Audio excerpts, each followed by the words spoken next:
Well, welcome back to the hang gliding files. Today we're going to do some virtual reality hang gliding using the free flight experience. It's the only publicly available simulator that allows you to fly hang gliders in a simulator in virtual reality. So let's take a look.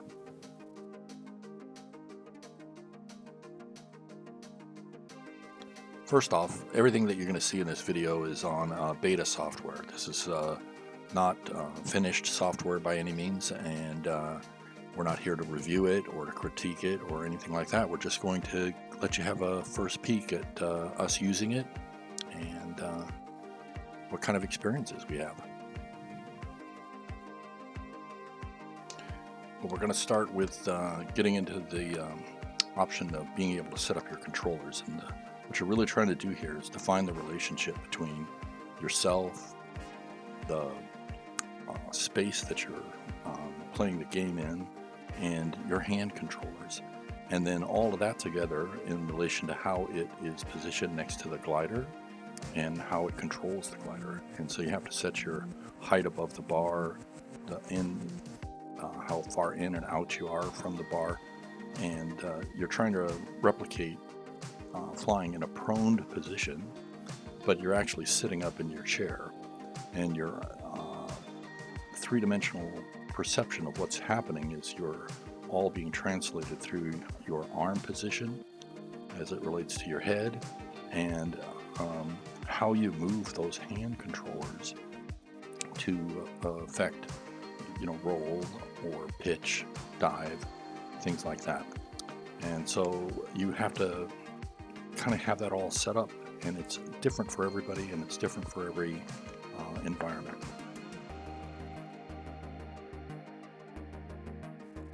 Well, a feature of a VR environment is that when you try to do options and set things up, you don't have a mouse, you don't have a keyboard.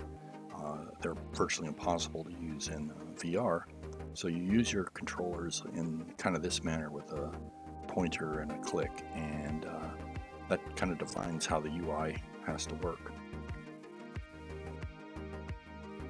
And the last part about setting up is going to be about setting up your VR settings. And then for me, I have a very powerful computer system, but I still have to set my render settings to 50% scale to get the frames per second I need, so that I don't get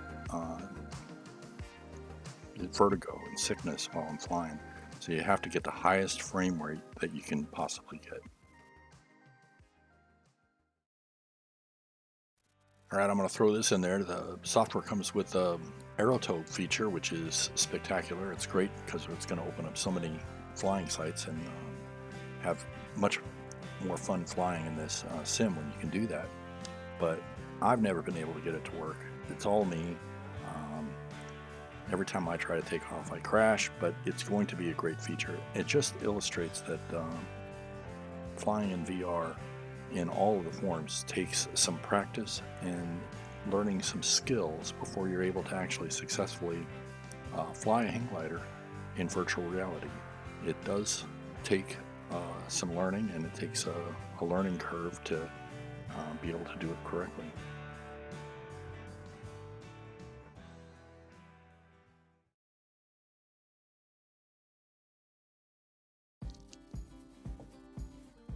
All right, here we go. This is going to be my first actual sled ride in TFFE.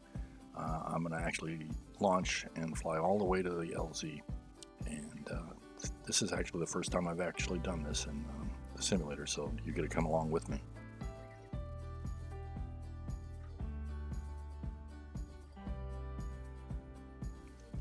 Well, we'll talk a little bit about using controllers and controlling a glider. Mostly in simulators, you would use something like a joystick or a flight stick, maybe some pedals for yaw. But in VR, and especially for this hang gliding app, you only have your hand controllers. So imagine that you've got these controllers that are in your hands that you have to hold and move in unison, both side to side, forward and backwards, and to control yourself in a moving three-dimensional space. and you're actually also moving in relative to the thing that you're trying to control that's moving through three-dimensional space. So you're hanging from a hang strap, and you're moving the center of gravity, and you're moving relative to the bar. And to turn right, you push to the left, and to turn left, you push to the right. And your hands have to be moved together. And so all of these things are a tough thing to learn how to do in virtual reality. And the other thing about that process is there is no haptic feedback. There's no resistance to what you're doing with your hands. So over a period of time as you're flying, you lose perception of where your hands actually are and how they are relative to your body, because you're moving them, and then there's no place to come back to zero, to center, or where you're at. And it's really, really, really easy to get out of sync and out of sorts, because you're trying to put where your hands where you think they need to be, but they need to be put in a place where they're proper relative to what the simulator thinks things are doing. Well, what would help with that is if you had an actual hang glider simulator where you were in a harness, in a control bar, and using the simulator, and I think it would be spectacular. But I live in a 2-bedroom apartment. I don't have room or the ability to do such a thing. So, and I would think that's probably true for most people. So what we have to do is we have to come up with a way of creating a mechanism by which we have some form of haptic feedback while we fly in virtual reality and using hand controllers. And hand controllers are going to be the right way to fly hang gliders in virtual reality, because it matches up to the reality of you grabbing a bar and using your hands to make that kind of control. So we'll see how that goes.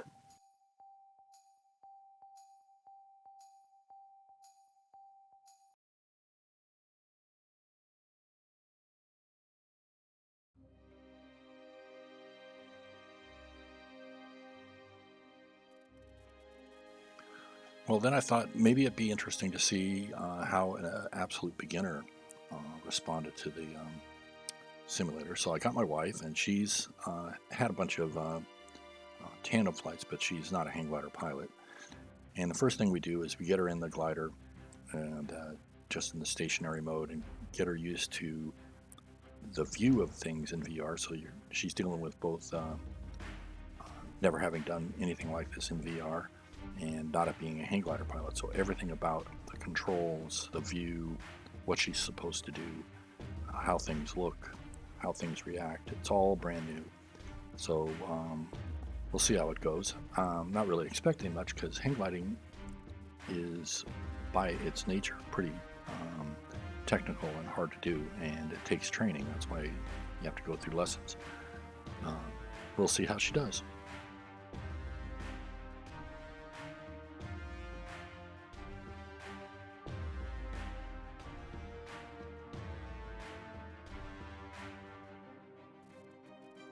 Well, here's her first launch, and you can see that she almost loses control immediately and turns back into the hill and crashes. And this is basically because she's turning in the same direction that she's going. In the second one, she launches, and the good thing is we don't have to do anything to launch. She does the exact same thing to the other side. And this is because of the disconnect in left and right turning and movement of the hands. In this one, she does a little bit better, but it's the same thing. She's just not able to make the glider turn or move in the way that she expects it to turn. She gets a little bit better, and this time she stays up for a little bit longer, but again she loses it, and back into the hill she goes. So this is, again, not being able to control the glider with the controllers, and the fact that it requires a fairly light touch and very small movements, let alone the incorrect movements.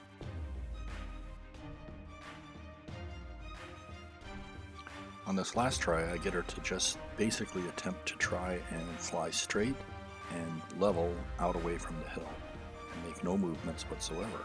And that at least gets her some time to try and keep it under control. But it doesn't take very long before very slight upsets in the flight path and the glider is responding to what's happening around it, that it starts to move around. And if you cannot counter that with proper control movements, the glider quickly just starts escalating, getting out of control. And again, this points out why there has to be a need of haptic feedback. In a normal glider, if this was happening, though, the first thing you would do is basically let go. In a normal hang glider, what you want to do is do nothing. You want to hold very lightly, and the glider will self-center. And because there's no centering mechanism in these hand controllers, that's options off the table in VR.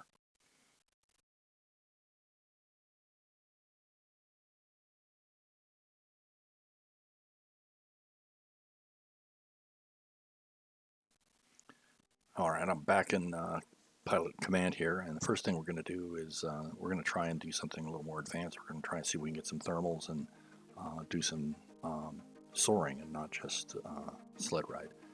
So we're using the environmental controls, and we're trying to set some environment settings such as wind and temperature, cloud density, thermal rates, and stuff like that, so that we can have a soaring flight.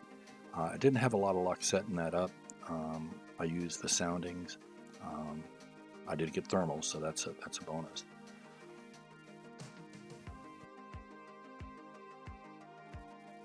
My goal for this entire project in the hang gliding files is to actually do as close to real hang gliding as I can in simulators and hopefully virtual reality. That's the end goal. That's the pinnacle. And to do that, I need to be able to soar and use skills to get altitude and do cross countries and get high enough to do that kind of stuff. And so we need to find out if that is possible in this simulator.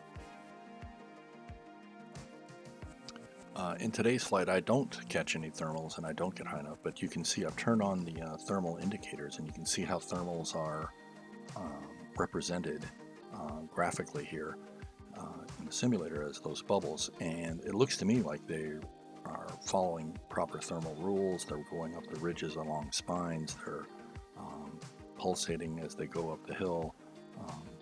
You can see them climbing up ridges. That's what should happen, and they should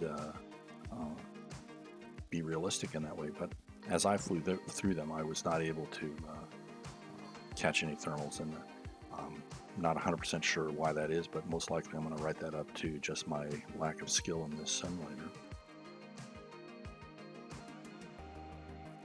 One last thing that I did in this flight that I didn't do in the one before is I actually held onto a cardboard tube with the two controllers to give myself some equal spacing between my hands, so that I always knew how far apart they were relative to one another and how far that bar was relative to me. And that was a beginning of something that starts to feel a little more controllable in keeping my controllers and the actual relation to what I'm trying to simulate match up. And the more you can do that in virtual reality is to keep what you see and feel matched. And when things get mismatched, where you don't feel like what you see and what you're experiencing matches what you feel, your brain revolts and it becomes uncomfortable. But we had a good day of learning. I hope you can see where the bleeding edge of virtual reality hang gliding is, and we'll bring you some more. If you don't want to see more of this, like and subscribe, and we're going to bring you more virtual hang gliding in the future. Bye.